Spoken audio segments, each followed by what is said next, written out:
Oh, there is no way that I've lost the lottery today. Trust me, I've got all of my lucky numbers. I've also got one of my lucky charms. I cannot fail. So let's find out if I've won. Good evening, ladies and gentlemen, and welcome to Splotto, Sheffield's largest lottery event. Tonight's draw, a massive £100 million. So let's see if you are our lucky winner this evening. The numbers were 18, 12, 35, 21, and 19.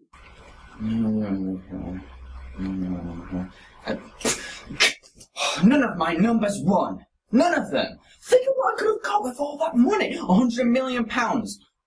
I could have got 100 million of telechars all to myself. Oh well, at least the characters in the film that I'm going to review today become rich.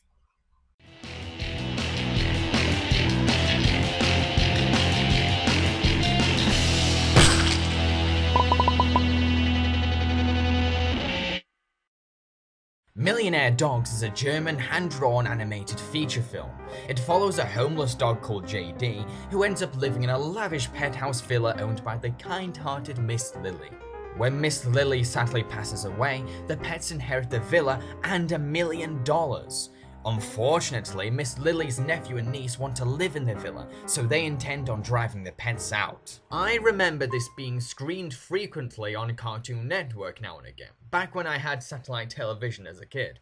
So I decided to track it down and see what I would think of it now that I've grown up.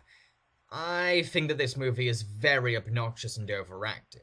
I mean, the characters talk too much or talk too fast, and the pacing is restless, scenes fly by at great speed and often don't take the time to slow down, it's too loud, it's too crazy.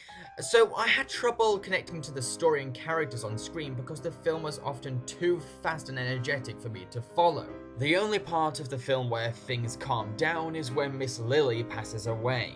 We see the dogs grieve, then realise that without an owner, they can't be fed. Unfortunately, the sensitive pace is instantly killed off when JD randomly appears with food.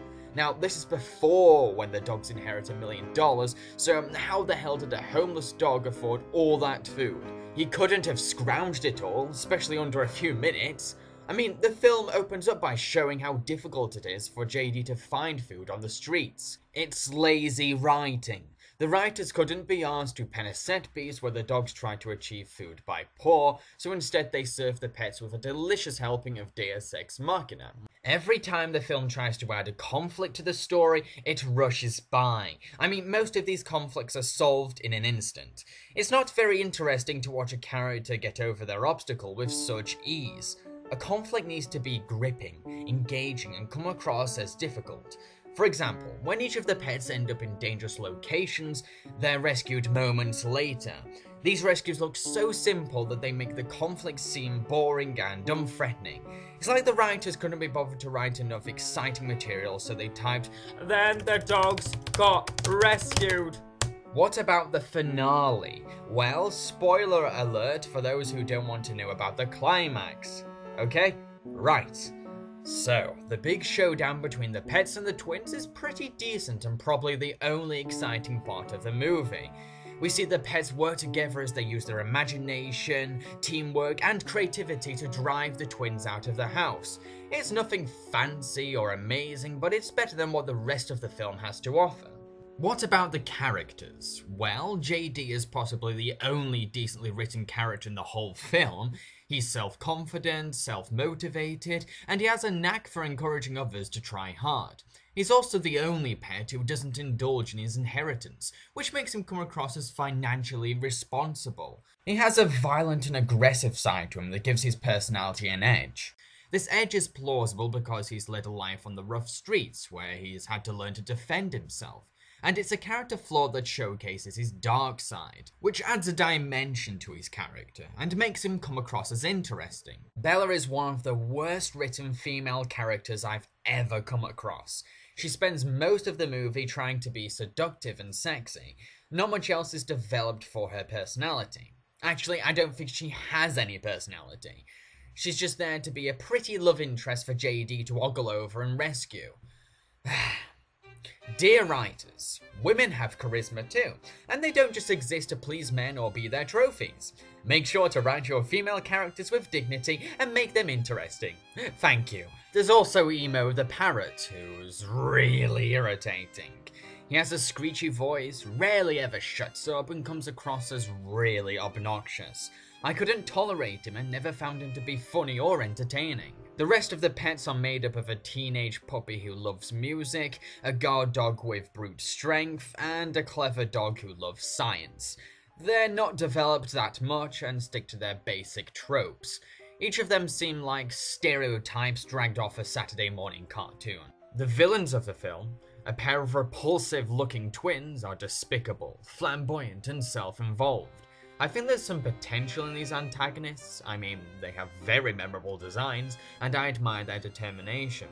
But not much is done with them. First of all, they're not threatening at all. They're too goofy, cowardly, and silly to take seriously as villains. Which wouldn't matter if they were consistently hilarious, comedic villains, but they're not. They only have one or two funny lines. Second of all, we don't get to see why they want their aunt's estate so much. I mean, what makes it so much better than the house they have already?